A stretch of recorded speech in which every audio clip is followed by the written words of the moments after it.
Shalom sahabatku, mari kita siapkan hati kita untuk dapat merenungkan kebenaran firman-Nya di pagi hari ini, yaitu Mara yang menggenapi tujuan Tuhan. Mari kita buka Alkitab di dalam kitab Yeremia 50 ayat 4 sampai dengan yang kelima. Pada waktu itu dan pada masa itu, demikianlah firman Tuhan, orang Israel akan datang bersama-sama dengan orang Yehuda. Mereka akan berjalan sambil menangis dan mencari Tuhan Allah mereka. Mereka menanyakan jalan ke Sion. Kesanalah mereka terarah. Marilah kita menggabungkan diri kepada Tuhan, bergabung dalam suatu perjanjian kekal yang tidak dapat dilupakan. Seringkali rasa pahit atau marah yang dialami oleh anak-anak Tuhan itu memiliki tujuan Tuhan bagi kita, agar kita sampai kepada tujuan kemana dan di mana Tuhan kehendaki bagi kita. Judy Cohen adalah seorang wartawan dari San Francisco Chronicle. Sore itu, dengan terburu-buru dan dengan mengendarai mobilnya dalam kecepatan yang cukup tinggi, karena hendak menemui seorang narasumber saksi hidup dari sebuah kejadian pembunuhan di kota Santa Barbara. Judy mengendarai mobilnya di jalan menuju Santa Barbara yang berkelak-kelok di pinggir gunung batu. Di tengah jalan ada 5 mobil yang berhenti total, dan dengan kesal, Judy keluar dari mobilnya untuk memeriksa apa yang sedang terjadi. Ternyata mobil terdepan, sebuah pick-up truk, tertindih sebuah batu besar yang terlepas dari gunung batu di sampingnya. Di bagian belakang atau di bagian bak terbuka mobil pick-up truk tersebut tidak terdapat korban jiwa, namun menimbulkan kemacetan total hampir setengah harian. Mengingat jalan di pinggir gunung batu yang tidak terlalu lebar dan berkelok-kelok, dengan kesal dan setengah marah-marah, Judy kembali ke mobilnya sambil membanting pintu mobilnya.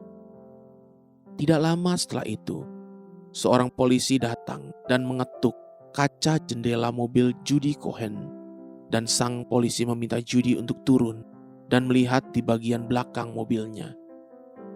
Sang polisi bertanya, "Anda berkendaraan dengan kecepatan berapa?"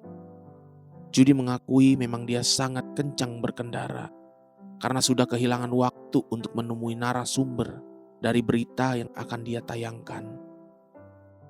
Kemudian sang polisi menunjuk kepada ban belakang di bagian samping kanan yang ada sebuah benjolan besar sekepalan manusia dewasa. Sang polisi berkata, "Jika Anda tetap bergerak dengan kecepatan seperti itu, maka pada tikungan ke kanan di depan nanti, ban belakang Anda akan meledak dan kemungkinan besar mobil Anda akan terlempar ke jurang karena kehilangan keseimbangan, dan sangat tragis kejadiannya." Dengan ternunduk lemas, Judy mulai berpikir, mungkinkah bongkahan batu yang sudah puluhan tahun, bahkan mungkin lebih lagi dari itu, yang tertata rapi di gunung batu di jalan menuju Santa Barbara selama ini, tepat hari itu, pada waktu di mana dia hendak melewati jalan menuju tikungan maut, sebab ban belakang mobilnya telah menimbulkan benjolan yang sangat berbahaya. Justru bongkahan batu itu terlepas dan menindih bak mobil pick-up truk yang membuat kerusakan mobil sangat parah, namun juga telah menghentikan langkah mobil Judy Cohen. Terkadang rasa pahit yang kita alami itu sengaja diizinkan Tuhan agar kita bisa sampai kepada tujuan yang Tuhan kehendaki, bukan sekedar mencapai kemauan kita sendiri. Tekanan dari bangsa Babel pada akhirnya telah membuat umat Tuhan ingat kembali kepada perjanjian abadi, perjanjian kekal yang tidak dapat dilupakan.